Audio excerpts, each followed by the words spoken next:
Hey guys, it's Melissa here from melissaoatman.com. Welcome to Awaken Your Inner Awesomeness, a daily podcast devoted to spirituality and self-help. If you're new, I want to welcome you. If you're returning, welcome back. So today I wanted to ask you a question. I really wanted to do a check-in today to see how everyone is doing right now, because we've had a lot of things going on and we've been in a pandemic for almost a year. Can you believe that?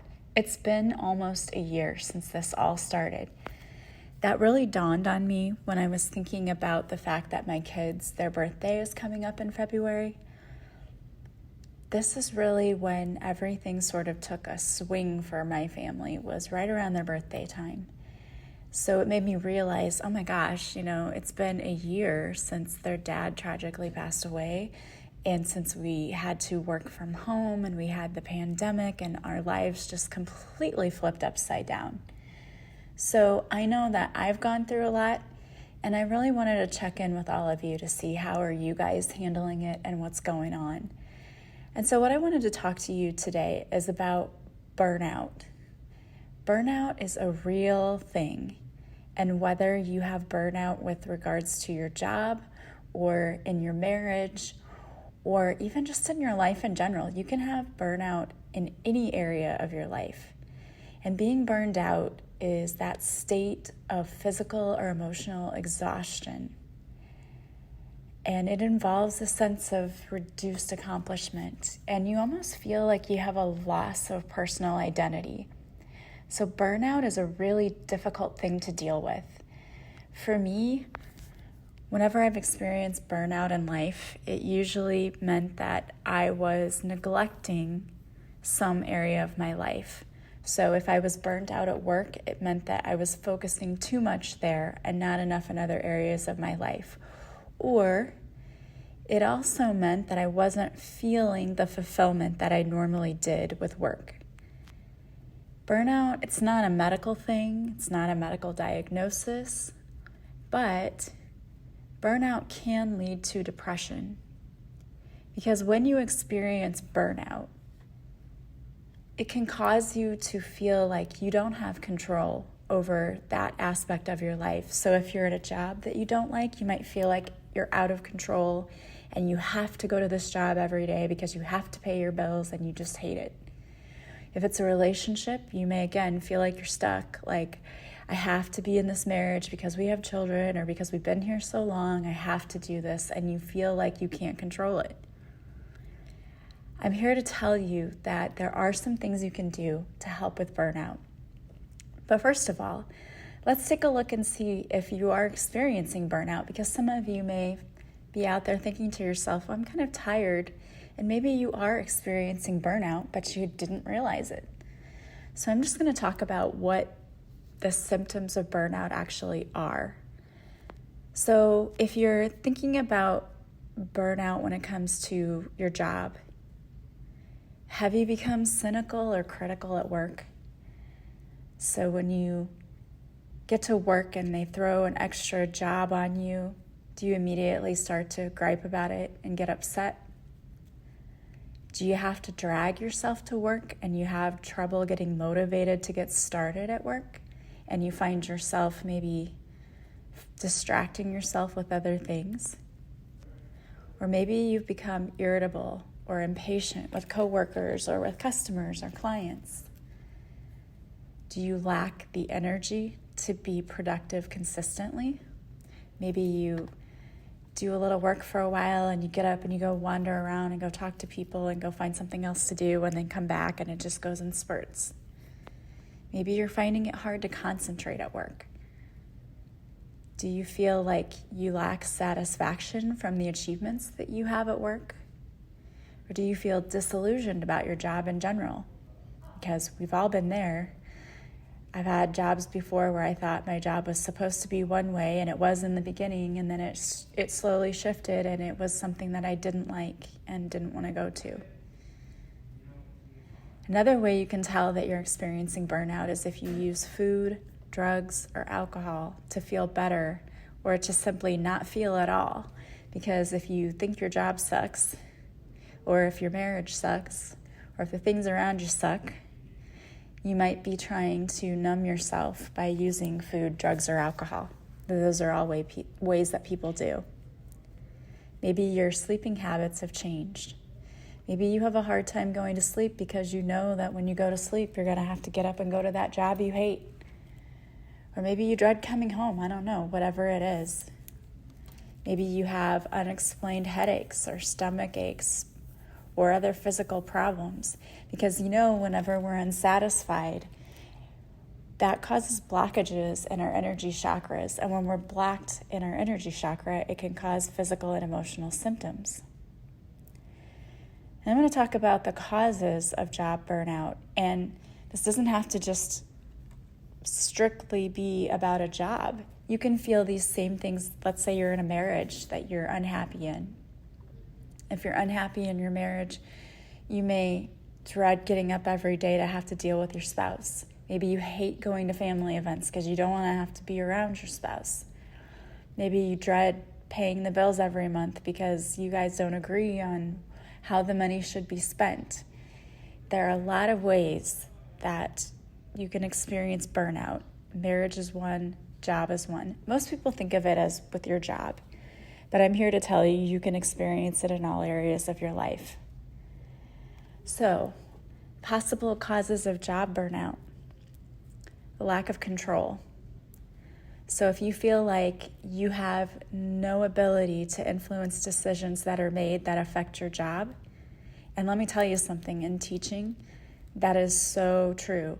Most of the decisions that get made about education have nothing to do with teachers making those decisions. They're always made by people who are not in the classroom or have not been in a classroom for 20 years, and they're the ones who are deciding what our schedule will be and what assignments will be and the workload. So if you feel like you don't have control over the decisions that get made about your job duties or about your assignments and schedule, that can lead to burnout. Also, if you feel like you are unsupported, so let's say that you start a new job and you aren't trained very well, a lack of resources that you need to do or need to have in order to do a better job, that can also lead to burnout because it's frustrating to feel like you're expected to do a job and you aren't given the tools to do it. Also, if it's unclear about the degree or authority you have or the degree or authority that others have over you, you're likely to feel very uncomfortable at work because it's sort of like walking on eggshells. You don't know what the defined boundaries are, so you don't know when you've crossed them or who you have to deal with if you do. So that can be a very frustrating thing as well. Also, being in a dysfunctional workplace dynamic. Maybe you work with someone who's a bully or someone who completely undermines everything you say or do or tries to micromanage you. This can cause stress, which then causes you to dread your job. And let me tell you, I have worked with toxic coworkers in the past, and it is awful. I am very lucky in that where I work now, I do not have any toxic coworkers, but I've worked in a job for years where I was actually the supervisor of a toxic coworker, and that was just a very difficult situation. It can affect the entire team and the entire dynamic. Everyone dreads going to the meetings. No one wants to have a meeting because they don't know what to expect from this one coworker. And that just makes everything feel off balance. And no one likes that. No one likes that. And everyone totally dreaded going to meetings. Another thing is extremes of activity. So if your job is very monotonous and is boring to you, then it's not going to be very fulfilling. But on the other hand, if it's very chaotic and you constantly need to be full of energy to remain focused, that can lead to fatigue and job burnout. As a teacher, I always feel like you have to be on stage and interacting with the kids and getting them engaged. And a lot of times that can take a lot of energy. So I remember my very first week of teaching, student teaching, I came home and I was just exhausted. And I think my mom said to me, "Oh yeah, there's no tired, like first week of school tired." And if she had said that to me before, I would not have known what she meant. but having had my first week in school, I was completely exhausted, overwhelmed, and just feeling completely drained. I had to learn how to balance that out, but there's still times, even to this day, when I feel very much drained when I come home from work because it just feels like you're always on. Also, if you feel like you have a lack of social support at work, so you feel very isolated, then you might be more stressed out or feel more depressed. And I can vouch for this too, because I remember whenever I worked at my other job, we all ate lunch together, and it was great. It was a great part of the day because we could vent or tell funny stories, or we heard about each other's lives, we could get advice, and it was just a great way to really connect with people and to feel like you had that social interaction.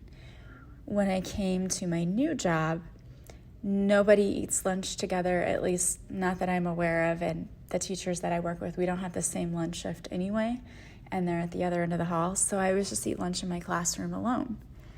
And that's what I have been doing. And I've gotten used to it because I listen to podcasts and things while I eat lunch. But at first, it was very off-putting to me, and I didn't like it at all because I thought, I feel very isolated, like I'm here by myself, and this is not normal. But I realized that's just how a lot of teachers are here. They're so busy, they eat on their own lunch shift, and that's just what you do. And I've gotten used to it now, but at first that used to really bother me because I thought, how am I supposed to get to know anyone if we don't even eat lunch together? But it's gotten better. But you may be feeling very isolated at work, and that again can add to your stress. Also, if you have an imbalance in your work life and your home life, maybe you work too much and it takes up all of your time and effort, and then you don't have the energy or the time to spend with your friends and family. That can very much lead to burnout because we talked about before that you have to have all of the areas of your life balanced. So your social, emotional, your physical life, your spiritual life, your work life, all of those things have to be in balance. And when one gets out of balance, so if work is taking up too much of the time, it's, again, if you will imagine like a tray of drinks, and let's say that your work drink is much larger and heavier than all of the other drinks, and it's throwing the rest of the drinks off balance on the tray because you don't have it balanced equally, so the whole thing's going to dump over. And the way that I look at that is, if you're putting way too much of your time into your work, everything else in your life is going to suffer because you don't have time to spend on your spiritual growth, which would be doing things like making sure you're doing your meditations and balancing your energy. You don't have time to spend with your friends and family, and that takes care of your social, emotional needs.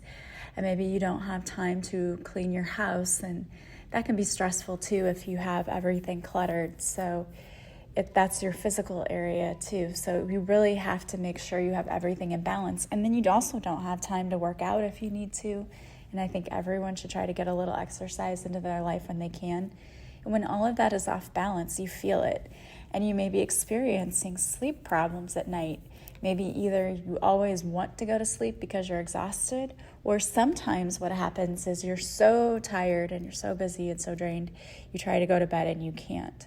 So it messes up everything. So you have to make sure everything is in balance. What are some risk factors? Because some people are more likely than others to experience burnout. So some risk factors of burnout, and this can be for relationships too. You identify so strongly with your work that you lack balance between your work life and your personal life. This can happen in relationships. You identify so strongly with your partner that you lose your own sense of identity. And in a normal, healthy relationship, there should be two people who do a lot of things together, so your time may overlap, but you don't spend every single waking second together.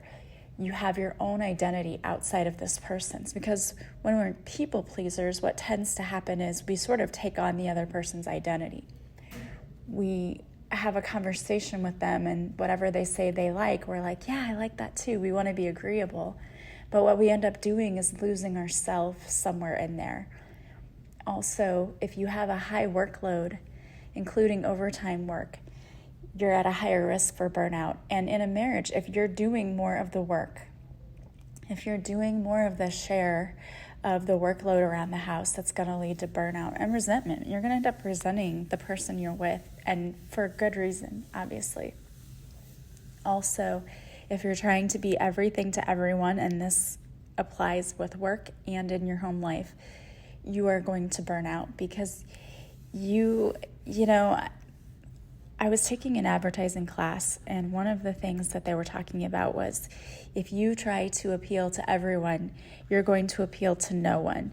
And what that means is if you don't know what you stand for, if you don't know who you are, then no one's going to know who you are, and you're not appealing to anyone. So it's important for you to put yourself first, because you can't make anyone happy if you're unhappy. And if you're trying to please everyone and put everyone's needs ahead of your own, you're going to be dissatisfied, you're going to be resentful, and it's not going to be a good thing.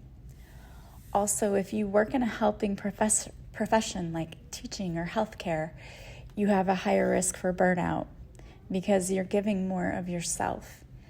If you feel like you have little or no control over your work, or if your job is monotonous, then you are at higher risk for burnout. So some of the consequences of job burnout might be excessive stress.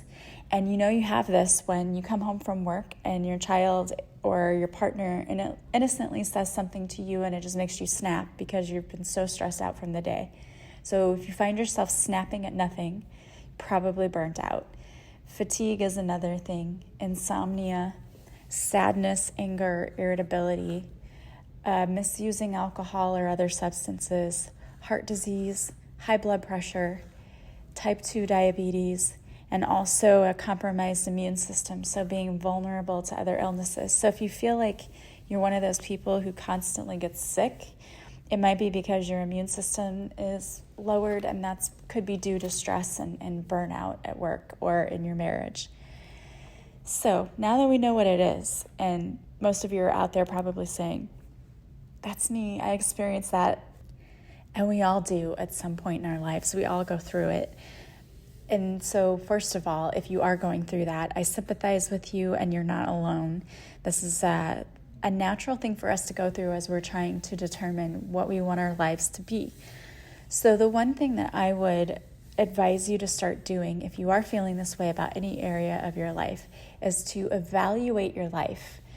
Think about what you wanted your life to look like, as opposed to what it really looks like. This is an interesting journaling activity because I remember the one thing when I went through my spiritual awakening, the first thing that I thought of when I got out of bed and I had my epiphany moment was that there has to be more to life than just this. And the words, I didn't think my life would end up like this, that's exactly what I was thinking. So it's time for you to evaluate your options. So sit down and think of, what do I want my life to look like? Does it look like that now?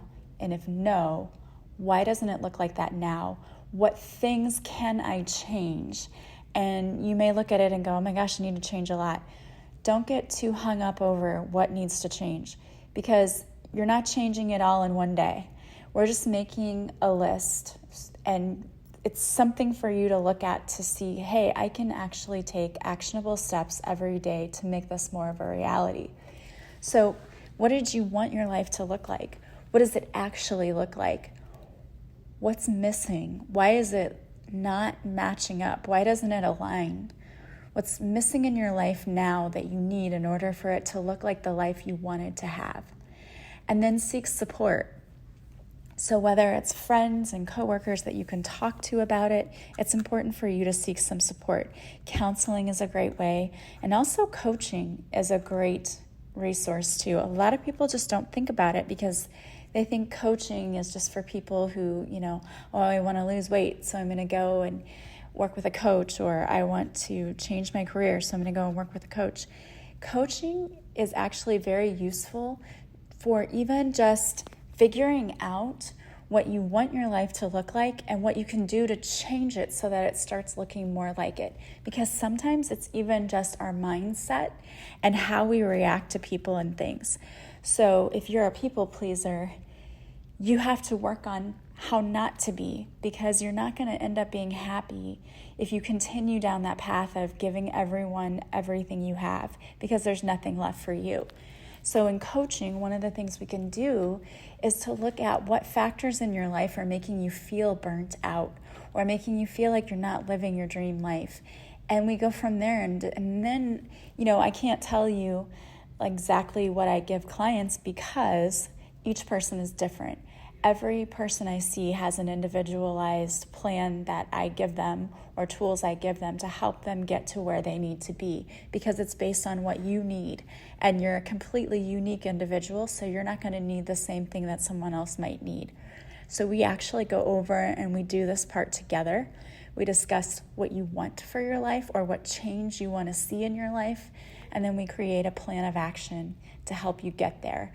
And working with a coach, it's like I'm making you accountable for doing those actionable steps.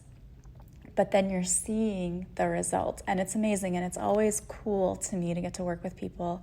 And then they come back to me and say, oh my gosh, I'm so happy I worked with you. I'm so happy I found you. This stuff is really changing. That for me is the most amazing thing. I love it. And I have to say that some people start with one session, but you really can't get a lot of change from one session. You really have to do a package. Really, more than one is what it takes to see change. But I work with my clients, and so sometimes they'll start with one and then say, oh, I'd like to make it a package. And then we can work on that and just make it into a package that's affordable for you. Because the greatest thing is being able to see change. It is so awesome to see people learn and grow and be able to actually enjoy the life they live and to see some growth in what they're doing. That's the coolest thing. So another thing you need to do is work on trying to relax. And you can do that through yoga, through meditation, going for walks, getting a massage. All of those things can help you to relax, or taking a hot bath and listening to relaxing music. But you need to try to relax, because if you are burnout like that, your stress levels are probably through the roof. And I would suspect that you probably do have high blood pressure, and that's not good for you. So try to relax, try to find time every day to do that. Get regular exercise, because that can help you. And get some sleep. I tell people this all the time. When I say go get exercise, don't think you have to go out and join a gym. You don't. I don't belong to a gym. I work out at home. I just have YouTube, and I look for workouts that I think are fun, and those are the ones that I do. And you have to find what works for you and what you like. But I say keep going until you find a workout routine that you love, because if you don't love it, you're not going to be motivated to do it, and you're just going to quit. So you've got to find something that you love to do. And also making sure that you're getting plenty of sleep, which sometimes might mean making the effort to go to bed earlier or turn off the TV earlier so that you get a restful night's sleep. A lot of experts say 20 minutes before you go to bed, turn off everything so you're not stimulated by the light of the TV or of your phone or whatever. And also mindfulness is just a great way. Focusing your breath and being aware of what's around you and just being present. Because when we're being mindful, it helps us to be a little bit more patient with ourselves and with others. But just know, if you're experiencing burnout, you do not have to stay stuck in that. You always have other options. Even if you think that you don't, you do. It might take working with someone to help you see what options are available to you. It's always worth it. I work with coaches all the time. In fact, I'm just starting to work with another coach because I just get so much out of it and I love it. So if you are interested in coaching, please don't hesitate to reach out to me. You can purchase sessions online, but you can also go to my website, and there is my phone number. You can call me for a free discovery call. I will get on a call with you and talk to you about what you need from me, and we can see if I'm a good fit for you. Because just like I think with counseling, you have to find the right counselor, same thing in coaching. You have to find a coach that you connect to and that you will want to keep going to and who will motivate you. Because if you don't like me, Or if you don't like the coach you're working with, I hope you like me, but we all connect differently to different energy. If you don't like the coach you're working with, you're less likely to do the work, to stay motivated, or even to continue the coaching sessions. So keep that in mind. All right, guys. Well, I wanted to pull a card for you, and the card I pulled. Oh, and by the way, if you do purchase a coaching session from me, just to let you know, the prices are going to be changing soon, and I'm going to be offering more availability, which will give you better results. So stay tuned for that. But you can go on my website, melissaoatman.com. From the offerings page, you can purchase the session or the package, and then contact me to schedule it. I have evening availability through the week, and Saturday and Sunday I have mid-morning to early afternoon availability, and all of my sessions are done online through Zoom, so it's convenient and easy. All right, and I record them for you so you can go back and watch them again. All right, so the card that I pulled for you today is from the Heart Thoughts deck by Louise Hay, and it's I am connected with a higher power. The wisdom and intelligence of the universe is mine to use. I trust in life to support me. And that's it, guys. It really is about trust, having faith and trusting that the universe has your back. There is a plan for your life, and you are not being held secret from this plan. Your intuition, your soul knows its purpose. Sometimes it's about being able to tap into it and to see it for yourself, which is one of the things that I can help you do. So don't suffer in silence. Don't sit there and feel frustrated and stressed and burn out. Work with someone, contact someone, take some steps to get the help that you need. You're worth it, and you're worthy and deserving of living a life you love, not a life where you are stuck and frustrated. So reach out and get the help that you need. Also, if you want to follow me on social media, I go live Mondays on Facebook where I do a free card reading. And if you show up for the live, I'll pull a card especially for you. So that's another way to get some guidance. And also my book, Beautifully Broken, The Spiritual Woman's Guide to Thriving, Not Simply Surviving a Divorce or Breakup, is still available on Barnes & Noble, Goodreads, and Amazon. And it's also available on the audiobook form on Audible. And all I have to say is if you read this book and it helped you and you loved it, please leave me a review, because that is the best way that you can help me, by sharing information about how others can also get the book. And as always, if you like this podcast, please subscribe. Please leave me a positive review from wherever you're listening. That always helps me. And I want to thank you so much for being here with me today. As always, I am sending you so much love and light. I hope that you have a beautiful day from wherever you're listening, and I will talk to you soon. Bye, guys.